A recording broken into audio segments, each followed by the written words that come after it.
So let's go into kind of some stuff I was already mentioning with the custom headline. So like I said, this is specifically what is under your profile name and what I recommend you edit. So here's another example. This one is for like a realtor. So you could do, it's a combination of your industry, job titles, and specific skills you extra want to highlight. And these are things that may be coming up as job titles you're seeing, things you want to be searched for. So think in advance of if someone searches up X term, you're hoping your profile comes up, make a note of that word. That might be in the headline, it might be somewhere else in the profile, but it's good to consider what words you want to be found for.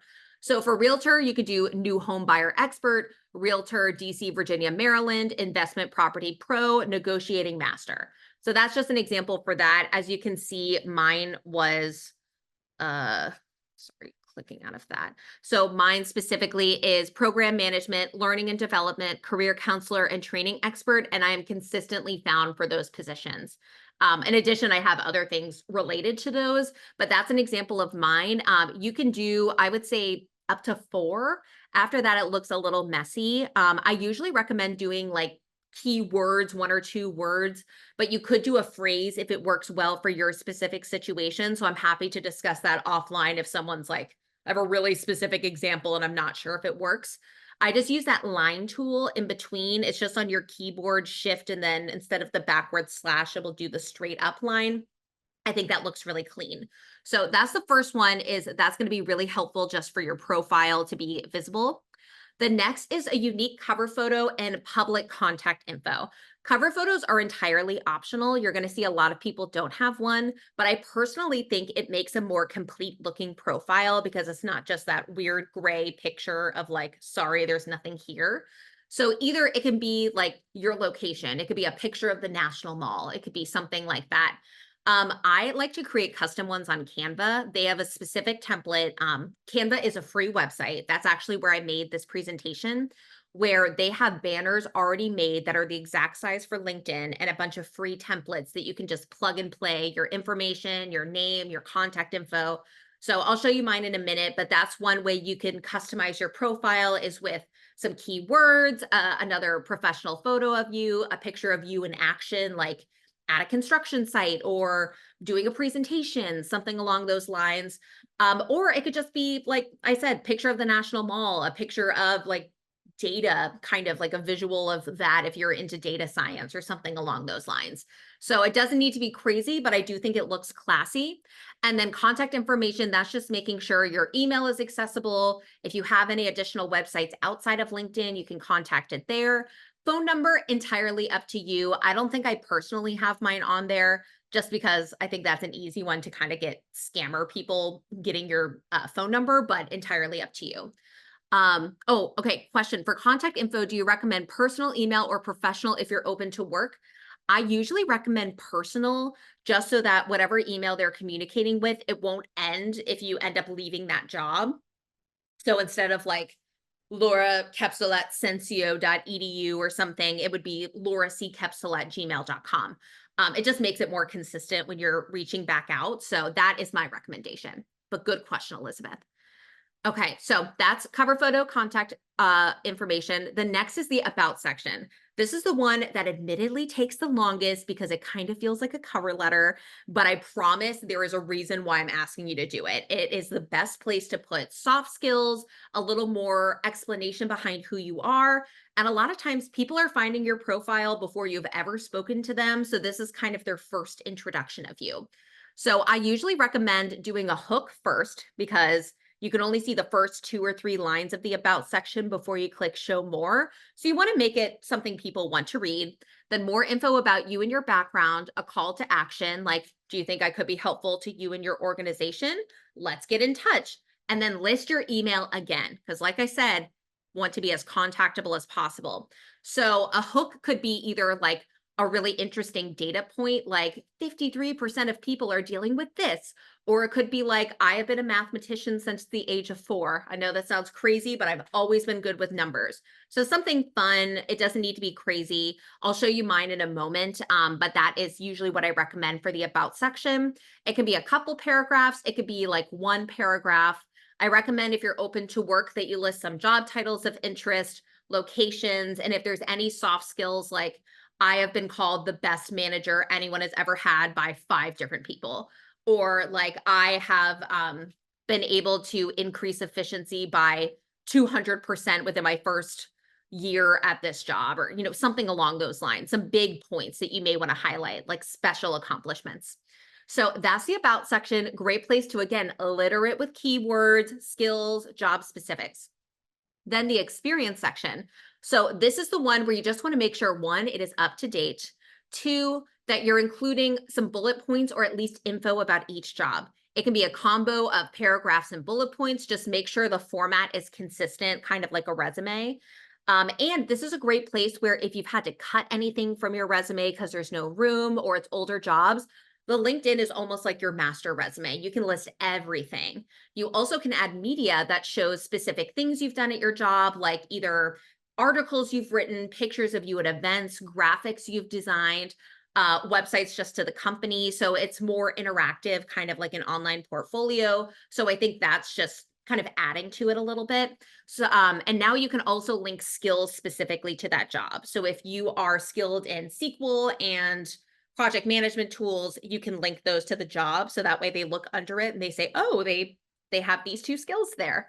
So I'll show you how to do that as well, but that's just another way to add to it. And then lastly, or not lastly, but second to lastly, the skills section. So this can be very helpful for attracting recruiters that are specifically looking for people with X skills. So again, make sure that you're looking at those jobs on LinkedIn that say, hey, we're looking for budget forecasting, we're looking for strategic planning. Just make sure that the ones you're seeing often are on your profile. Sometimes they are hyper specific to that job and like it's not worth adding. You can have up to 50 skills. So I know that sounds like a lot, but shockingly, they add up really easily. So just make sure you're being strategic. Some people struggle that there is endorsements. So endorsements used to be huge about like 7 to 10 years ago. They made a huge deal about it and then it just fell off. So it looks really cool if you do have a lot, but it doesn't hold the same weight as it did. So if you have like 3 people that endorsed you for a skill that is so not relevant to what you're currently doing and you're eager to get some space back, you can delete it. It's not going to hurt you at all. So keep that in mind. And then lastly, recommendations. So there is an optional place that you can ask people you are actively connected to on LinkedIn. They need to be a current connection. You can ask them for recommendations and they live on your profile forever. So it looks incredibly good. This is especially good if you would like someone to be a reference in the future or just know they would have good things to say, but you don't have an active thing they can do. Like when we all were applying to colleges, you were like, oh, write a letter of recommendation. And now that's just not the standard. So as long as you're connected to them on LinkedIn, I'll show you how to do it. But you can say, hey, I loved working with you. I would be honored. Like I'm finally updating my LinkedIn. I'd be honored if you could write 2 to 3 quick sentences about our time working together. And the best part about this is it doesn't just need to be your boss or a higher up.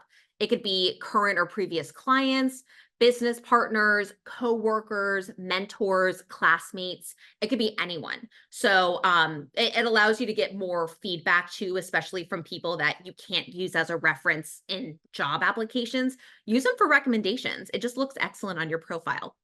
So I am going to look through the checks. I saw some questions there. So should the bullet points be the same ones on your resume or different ones? I usually recommend at least starting with the ones from your resume and then you can add to it. So thinking the ones that, you're trying to keep it to 2 pages or so, any that you had to cut or not expand on, feel free to expand on it further in there.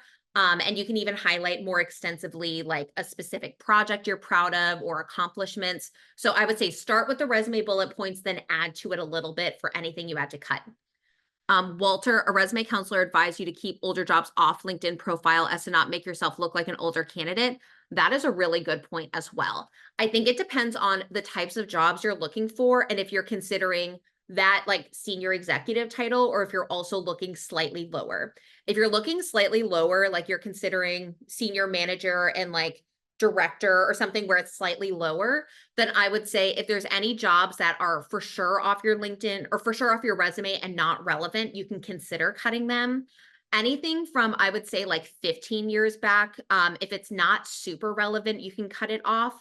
So The thing with LinkedIn though is you have to click to see more, see more, see more. So if you do have it on there, it's not as apparent necessarily. Resume, it is in your face whether you like it or not that you have jobs up to that point. So I think it depends on if you're looking for only these senior titles or kind of taking potentially a step down.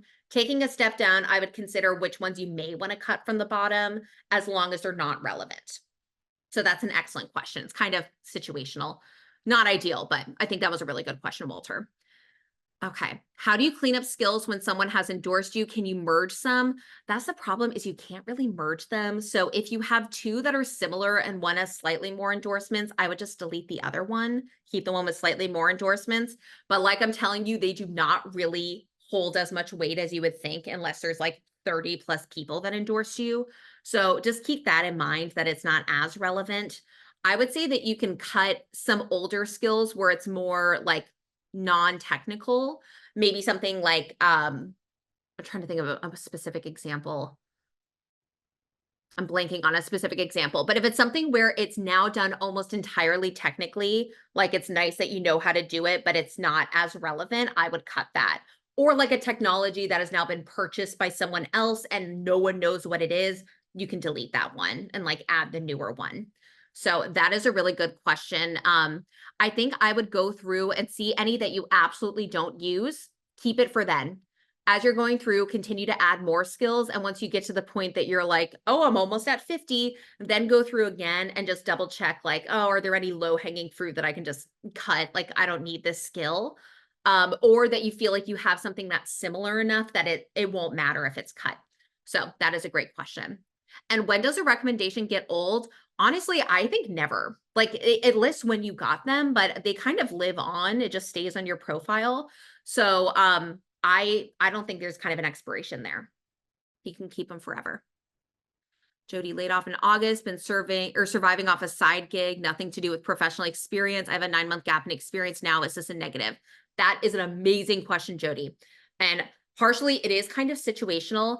I usually like that there is something that you are actively doing, even if it's completely unrelated. There's ways that you can really like highlight dog boarding, even if it's entirely unrelated, like I said, where you can say something about like managing direct client interactions for over 10 different clients, that you are managing the well-being of both dogs and maintaining like safety within your home, and kind of focus on the transferable nature of it. So like the finance tracking, the client interaction, the online marketing you might have to do, any certifications or safety things you have to keep in mind. So that way you at least have something on there, but it's not as directly related.